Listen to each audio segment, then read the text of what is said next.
thunderstorms. So we've got a weather alert to tell you about because we're tracking the potential for some thunderstorms to move in later today.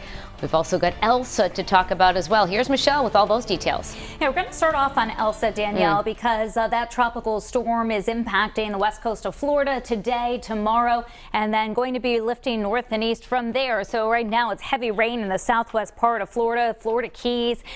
From this tropical storm, it has 60-mile-an-hour sustained winds. It may do a little bit of strengthening within the next 12 hours or so, but expected to stay a strong tropical storm as it approaches the Florida Tampa Bay area tomorrow morning. From there, it'll make its way over the southeastern United States coastline and eventually may track back offshore. If it does get back over water, it may strengthen a little bit as it rushes by us Friday morning. So how close it ends up coming will determine the extent of the impacts. But we could, for Thursday night and Friday, see a period of downpours, some rough surf, and possibly some stronger winds. That's going to be track dependent. If it stays over the water, winds won't be a big deal. If it ends up tracking over us or to the west of us, then we could get a period of possibly some low-end tropical storm force wind gusts. That'll be something we'll be watching for as new data continues to come in on the storm. Right now, isolated downpour over Plymouth County. Most of the rest of the area dry, partly cloudy, but we're going to be monitoring the radar very closely throughout the day today for additional storms to fire up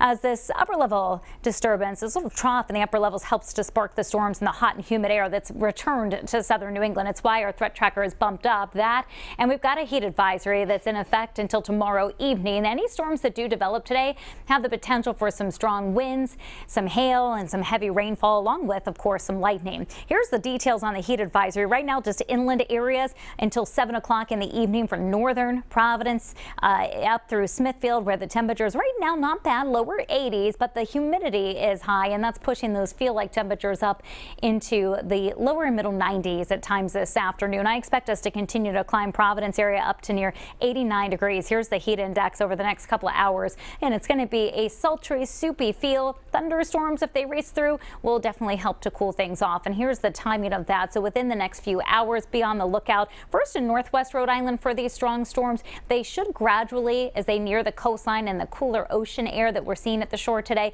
should weaken some. But even there, a strong thunderstorm with some downpours can't be ruled out. It'll quiet down overnight tonight with dry skies tomorrow morning. Partly sunny with an evening thunderstorm at the beaches today. There is a moderate rip current risk, so if you're down there heading that way for the evening, definitely be careful in the water. We also have that small craft advisory in the bay with southwest winds 10 to 15 knots and gusts to 25. So here's the setup for the end of the week. We've got a frontal system approaching from the west, and then Elsa, or Elsa's remnants, approaching from the south and southwest. And these two will interact to give us a period of some heavier rainfall, potentially during the daytime on Friday. Again, the exact track of that area of low pressure and Elsa will help determine how much rain and how long the rough surf conditions would last. 7-day forecast. So it's a little bit unsettled still. We're hot, humid today. Tomorrow back up near 90 degrees for a high with that threat of an isolated thunderstorm at the end of the day. A couple of scattered showers, but cooler temperatures for Thursday and Friday. The humidity does remain high. Right now, the upcoming weekend has a chance for a couple of showers Saturday. Looks dry on Sunday.